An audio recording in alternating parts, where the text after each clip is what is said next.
What's up, Overwatch fans? It's the final day of Week 3 here in Stage 1 of the 2019 Overwatch League season, and we are live from Los Angeles. The Boston Uprising are in the building as they look to follow up a huge win over the Seoul Dynasty and make a move in our Stage 1 standings. Today, they'll face one of our 8 expansion teams for this season, the Toronto Defiant. Welcome inside the Blizzard Arena. Great vibes are flowing here on a Sunday as we wrap up Week 3. This is the Watchpoint Pre-Show presented by State Farm. We get you set for every match day. I'm Malik, and I am joined by Zoe, Bren, and once again, Mr. X. Yo, Matt, before we get started, are you gonna play nice today? Can you and Bren respect each other? Dude, Bren's my boy. Don't touch me. Don't touch me. Nobody saw this in the pre-show. This guy, he just sneezes all over the place. Doesn't even use his hands. Dude, it was a violent sneeze. He's like sneezing all over the place. There was no time. Don't touch. It was pretty violent. I thought the brain was. You got tape on the back of your neck. Don't yeah, I know. About that. He has. We're gonna. And yet everyone is still touching. I'm gonna laugh. Table. That's the grossest part of it. Get your hands off of it. All right, let's keep it moving, guys. Let's keep it moving because it's a big day here in the Overwatch League. So we have a big show for you guys. Our 2018 MVP Jonak tells us about facing his former idol Ryu Jae-hong as the NYXL and the Seoul Dynasty play each other for the only time all season today. Plus, I sat down with the Gladiators star damage dealer Surefour, one of the coolest guys in the league, for my latest edition of On Point. And we'll wrap up all the most emote-worthy moments of the week in our one awesome package. It's Emote Control. Once the teams take the stage, we'll see Boston take on Toronto, followed by the Hangzhou Spark squaring off with the Los Angeles Gladiators. The LA Valiant are still searching for a win against the Guangzhou Charge, but the match of the day is one that we'll only see one time all season. The New York Excelsior bring their 5-0 record up against the Seoul Dynasty team that's hoping to get back on winning track. The Dynasty fell to the Boston Uprising on Thursday, while the NYXL look pretty much invincible so far and can be the first team to lock up a playoff spot or stage playoff spot with a win today. Mr. X, as a fanboy of the NYXL, what's the most impressive thing that you've seen from this squad? For me, it's going to be Mono. I think we talk so much about a lot of the other players they have on the roster, but for me, Mono, he's such a difference maker, and I think the fact that he never ends up losing them games, right? He always plays consistently, whether it's Reinhardt or Winston. I know even his Arisa's pretty solid. And you see when he stacks up against Fissure, who we kind of regard as one of the better main tanks in the league, you see his stats are absolutely sick, but I feel like he just kind of goes overshadowed by the rest of his teammates. Nene so flashy on the Zarya, right? The top 5 in every category we got. Jonak, one of the best Zens, if not the best Zen in the league. Yeah. Mono's a beast in the main tank role. Don't sleep on him. Indeed. No, I couldn't agree more, Matt, honestly. And if we take a look as well at the other side of this matchup, mainly at Seoul Dynasty, I'm paying attention to Fissure and a lot of the calling structure that's going on in Seoul right now, because I'm noticing a lot of issues in terms of essentially what is happening here. Now, you might be thinking, well, surely if the bubbles are being misused, as you can see in these clips, that's Flutter's fault. Well, no, it actually comes down to whoever's main calling, which is either going to be Jexer or Fissure. And I think that there is some issues right now with the calling structure of the Seoul Dynasty. From what I've seen, they're uncoordinated, they're a little bit messy. Seems like they're a team with 2 minds right now, where they don't really know which leader or which caller to follow in a lot of these team fights. And they just seem to kind of swap in and out of what they have planned in matches, just seemingly in the moment. So this is one of the issues that I think they need to shore up now in this matchup later on today. I just think generally, if you're looking at this matchup today, there's just so much ancient rivalry. There is so much history. And there's going to be so many great matchups we're going to see facing off against each other. Of course, we have Meko versus Michelle, Fissure versus Mono. But we're going to have our eyes on the most flashy one, I would say, Jonak going up against Ryu Jae-hong. We heard it time and time again, Jonak used to look up to Ryu Jae-hong, and now it's kind of like the student became the master. These are Ryu Jae-hong's stats in this very season. And we remember that he did struggle last season quite a bit, to the point where he had to flex over to the main tank role and so forth, but it's actually nice to see him in, if we compare him to league averages, he's now kind of in the middle of the pack, or even the top half of the middle. And that's great to see. That's promising for the future. I feel like there's a possibility that we can see him get back to his old ways. I hope so, yeah. Indeed, indeed. Now, we mentioned this is the only time Jonak and the New York Excel will be facing off against Jae-hong in the Dynasty this season. We spoke to both of the teams about their history and the importance of today's match. I want to talk about Jonak, the bloodthirsty support, the best, the league MVP. Who's their best player? I think that's gotta be Ryu Jae-hong. The best stunner in the world. He's a talented set player too. He potentially is the best player in the world. 처음에는 이제 제가 오버워치를 처음 하면서 다른 대회를 나갔을 때 이제 제 경기를 보러 와줬었고 재영 형이랑 저의 사이는 옛날에는 제 우상 엄청 좋아하는 선수였는데 지금은 좀 많이 친한 형 동생? 아나 하는 거 보면은 그냥 반할 정도로 멋있었어요. That is filthy, dude. Oh, are you kidding me? 그때는 팬이었는데 이제 리그로 같이 오게 됐었거든요. 리그에서 같이 뛸 거라고는 진짜 생각 1도 안 했고 그냥 꿈꾸는 거 같긴 했죠. Look at this guy. He doesn't need an ultimate to get kills. Just frag it out, man. 그래도 제가 아는 선수가 잘하고 있으니 저는 좋고 좋으면서도 저는 이제 그만큼 하려고 노력을 하고 있죠. 대회에서는 친한 형 그런 거 하나도 없고 그냥 죽여버리겠다는 마인드만 있는 것 같아요. Let's go back a year ago. Everybody's looking at New York and they're saying this is the team that's going to win the Overwatch League. The Seoul Dynasty start the 2019 Overwatch League season with a nail-biter victory. 이번 뉴욕 서울전에 기대하셔야 될 건 저랑 재영이 형 선수 디네트 차이 내는 거 기대하셔야 될 것 같아요. 쪼낙 선수의 경기에서 기대되는 점은 이제 쪼낙이가 제일 잘하는 베아타 유저니까 경기를 붙으면서 저런 것도 배워야겠구나 하면서 하는 기대감이 있을 것 같아요. But look, he's on his own. Oh, it's Jae-hong. He's back. Finally returning to the fray and the king of the flex support. 저한테는 엄청 큰 의미가 있을 것 같아요. 전 시즌에 한 번도 이겨본 적이 없기 때문에 저희 실력의 시험 경기라고 봐도 될 것 같아요. 저희가 얼마나 잘하고 있는지 아니면 얼마나 성장했는지. 내일 역전패를 안 당하려면 그냥 방심하지 않고 원래 하는 대로만 하면은 서울은 그냥 이길 것 같아요. 재영이 형 내일 나한테 계속 뒤져도 화내지 마. 상현아 일요일 날 열심히 해보고 잘 죽어라. Boy, I cannot wait for this one. Peep this, Jonak's offensive Zenyatta numbers ranking near the top of the league is not news, but the fact that he's able to sustain this level of play is impressive. We'll see if the master Jae-hong can back up his words and take out his former student, Jonak, later today. New York and Seoul's opponent from each other earlier this week will also face off today. The Boston Uprising got over their shangover. That's a hangover from losing to Shanghai, for those of you who don't know.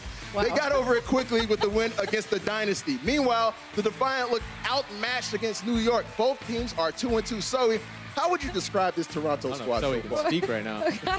Why is this so funny to me? This Shangovers is pretty funny. It is. All right, so I'm a pull it sucker together. for really You got bad this. wordplays, but yeah. What am I talking about? I think Toronto. Toronto All right, Defiant. okay, Yeah, okay, I got reset. Take a breath. Take a deep breath. All right, Toronto Defiant. To me, so far, it's really hard to tell how strong or not strong they are. They're kind of like this average show, but not really. If we're looking at who they played so far and who they won against, Outlaws, I mean, that was a close match and they managed to actually come out on top. Then they got crushed by the Rain. And then in turn, they crushed the Valiant. But right now, we don't know how much that actually means because, you know, Valiant hasn't had the best showing so far. Against NYXL, again, like they had some moments of brilliance. So we all know that there is a lot of talent on this team. They have good players. Envy was the only one who really stood out to me so far. He was the only one who actually managed to kind of excel in his role and actually capture some of those, you know, 1 to 5 spots in the league-wide statistics. However, overall, this is a team which still is trying to find their identity. So let's see if they can get that done today. Yeah. The potential's there, though. The Yeah, potential's definitely there. Now, as for the Uprising, they finally have their full roster working for them. Mr. X, what is your impressions of Fusion so far? I like it. You know, he's an aggressive main tank, and I think in this meta, you definitely need a main tank who's going to play aggressive. And I know one of the things I think I was watching Jay, and he was talking about during the World Cup, how when they would scrim against, the Fusions and the guys from the UK, that he was so loud that it would kind of like scare you and you just move back. That, he brings that type of energy. You see the stats for both of these main tanks, like it's not, nobody's really kind of topping the list here in terms of stats. But Yeah. I think, Fusion's impact is more than anything that could be determined in stats. Right. Like, he's just aggressive. He's setting the pace, the tone for the team. I think that stuff doesn't really correlate to stats. I think he's much better than the stats say. Yeah, you're absolutely right there, Matt. But two know I players am. on the Boston Uprising that I'm focusing on, Kellex and Note in particular. These two guys, I think Note particularly underrated throughout the league. Kellex as well gets a bad rap. He tends to have a high death rate in general, especially carrying on from last year, but that was mainly down to the playstyle of his team. But in general, Boston, the one thing I noticed against their match in Seoul is they are fantastic at setting up these ult combos. They are very well coordinated, and realistically, when you're playing triple tank, triple support, that is your win condition, is coming in with the Graviton Surge, the South Destructs, and making sure Kellex is there with the boop to make sure he can displace the enemies and secure a couple of these kills. That's how you're winning these team fights, and they seem to nail it pretty much the majority of the time, which is very impressive. Indeed, indeed. Yeah, Boston has plenty of stars. You know who else has plenty of stars? The Overwatch League. But few are as big as the Gladiators Shore 4. Coming up, I sit down with a popular damage dealer to talk family, stardom, and of course, Overwatch. This is the Watchpoint Pre-Show.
Our second matchup today features the Hangzhou Spark against the Los Angeles Gladiators. The hometown Gladiators are 1-3 and desperately need wins if they want to compete for the stage playoffs. The Spark started 2-0 but have dropped 3 straight matches. Mr. X, what's the missing ingredient for this Spark squad right now? Oh, there's a lot missing right now, Malik. A lot? It's kind of hard to figure it out. But no, this team was so good. Yeah. And, coming into the league, a lot of players and, teams talking about how the Spark could play. They talked about a lot of these heavy DPS compositions, and you can see with their hero usage, we haven't seen that much of it thus far. And then you see at the bottom, the 5 different lineups used. It's the third most this season. A lot of teams last year, if you remember at the beginning of the league, they started rotating, subbing people in and out like crazy. And then eventually they decided that it was not going to work as an overall system. And I think that's something the Spark need to do. They need to secure a lineup of 6. They need to go in with the same lineup every day and start securing some of this teamwork because they're falling behind right now. Right, we kind of saw that happen with the Spitfire last year. They spread themselves a little too thin, and then when they got a solid lineup, it worked out for them. Now, on the other side, Zoe, what is keeping the Gladiators from looking like the team that finished 4th overall in the standings last year?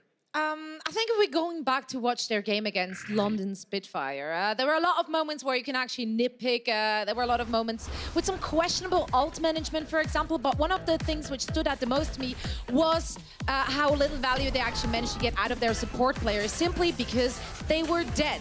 Big Goose died so much on his Lucio to the point where they didn't really have him for the majority of the team fights, and that has been an issue for the Gladiator squad already last season. He did have a lot of death to his name, and yeah, seems to be kind of his shtick, and he's continuing this season. That is definitely something they have to change, be that with different kind of positionings, making him a little less aggressive maybe, and less far forward during team fights, or at least the initiation of a team fight. I think that could really help, because if he is alive, his sound barriers are spot on, and his average, like his stats are not bad. It's just that he dies a lot. Yeah. I'm going to focus on the positives, okay? Please We're gonna do. swap roles for a little Please bit. do. I ended on a positive. What are you talking You about? kind of did. You Yeah, kinda yeah. did. I mean, you're throwing shade at Big Goose. A lot of shade at the boy. You know, he's got fantastic hair. I will say that much. That's true. But the guy I'm looking at on the Gladiators is this guy. He's recently come into K. As far as I'm aware, they paid a lot of money for him, and he is putting up the numbers. This guy is absolutely insane. Realistically, what I'd like to see from the LA Gladiators is that they just start to play around him a little bit now. Like the way that San Francisco Shock play around Sinatra a lot more. This is a guy that you can build around. He's very talented, very mechanically skilled, and he is going to carry you games if you just enable him a little bit. Well, Bryn, in their loss to London earlier this week, Decay replaced the Gladiators star damage dealer Surefour in the lineup. But Surefour remains a leader on this team thanks to his deep hero pool, wealth of experience, and straight-up star power. I sat down with the Canadian assassin for this year's first installment of On Point.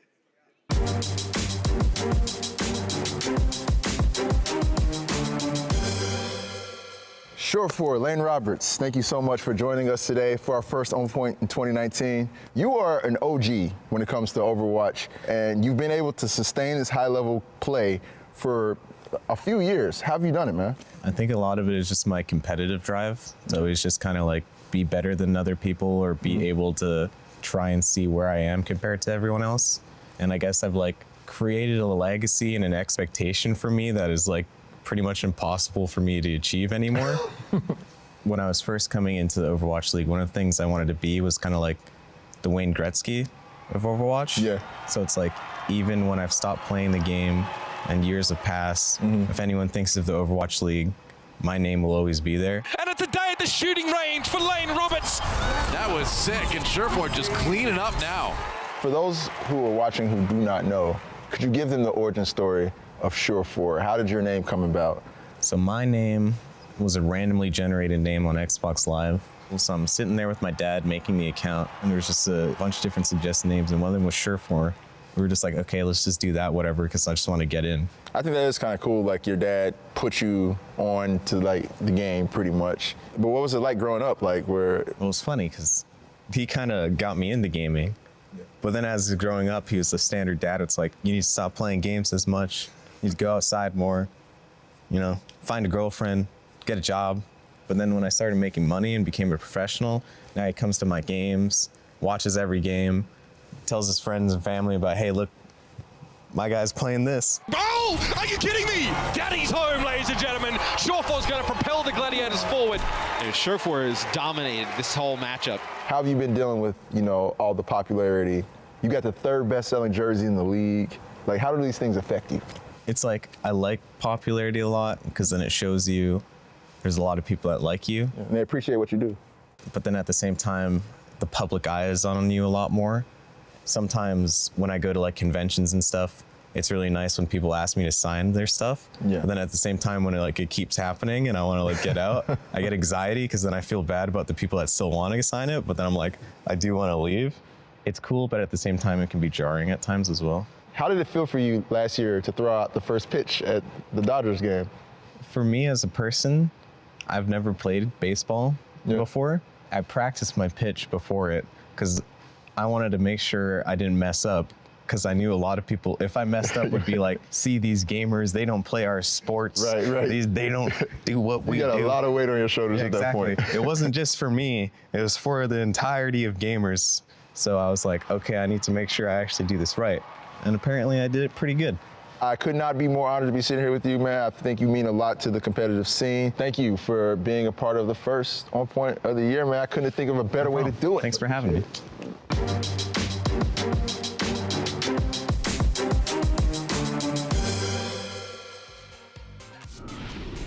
Good guy, Surefour. Now, with the importance of Zarya in the current way Overwatch is being played, Surefour may have to take a backseat to Decay for now. But as you can see, his Sombra is in the top half of the league, and his heroes like Widowmaker come back into play. We know Surefour will be back on stage for sure. Coming up, we'll look at the most emote-worthy moments from Week 3 in Emote Control, including some sick rooftop Zarya action from our boy DeFran. It's the Watchpoint pre-show presented by State Farm. The Overwatch League is powered by Intel. Game, record, stream without compromise on Intel Core i7. And by Omen by HP, the official PC and display of the Overwatch League.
All right, it's time to look at the most emote-worthy moments of the week in Emote Control. First up, we got Roar being very sneaky against the London Spitfire with this Earth Shatter. How you feeling about that, Mr. X? Oh, come on, man. You come around the corner, you don't see the Reinhardt, you gotta turn real quick. You know, Bumper's gonna have everybody in the league doing this stuff soon. Gotta be prepared for it. I think London's going to be baby raging after that one, you know what I mean? Jester's going to be having a few close words, like, come on, guys, better than this. I don't know, it's just awkward to see Orion being sneaky. And if it works out, it's even worse, so not for me. All right, moving along, we have McGravy. His shoe exploding on him doing walkouts Zion style yesterday.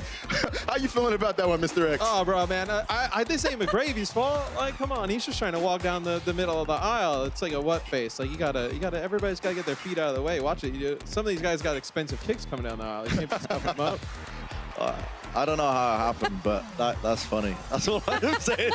Like, how do you lose a shoe? That's how do you lose a shoe, though? Come on, tie your laces.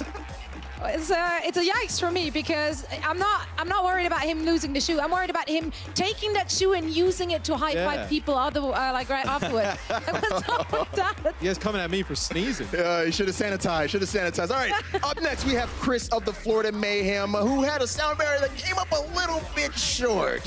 How you feeling about that one, Mr. X? This is just a big fail. I mean, he's running back from the spawn. He's like, yo, guys, I got this. Don't worry about it.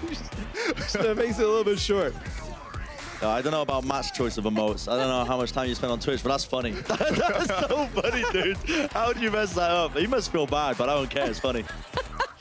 Yeah, I've been there, done that. I can very much relate to this. I always hope no one sees it, but unfortunately, if you play on this stage, everyone is going to see that.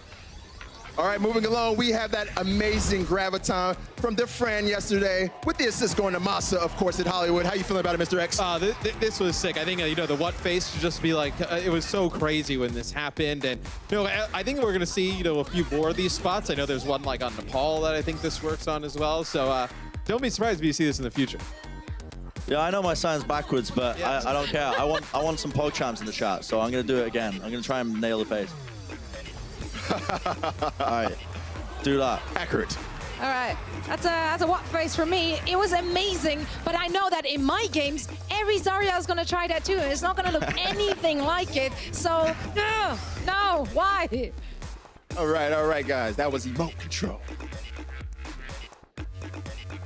This guy, Fusion's got the Boston Uprising back on track after their loss to the Dragons. He'll take the stage moments from now to see if Boston can keep rising. This is Watchpoint. The Overwatch League is brought to you by T-Mobile. High ground or low ground, T-Mobile has you covered.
All right, ladies and gentlemen, time for predictions. Zoe and Bryn like Boston over Toronto, but Mr. Rex is feeling defiant today.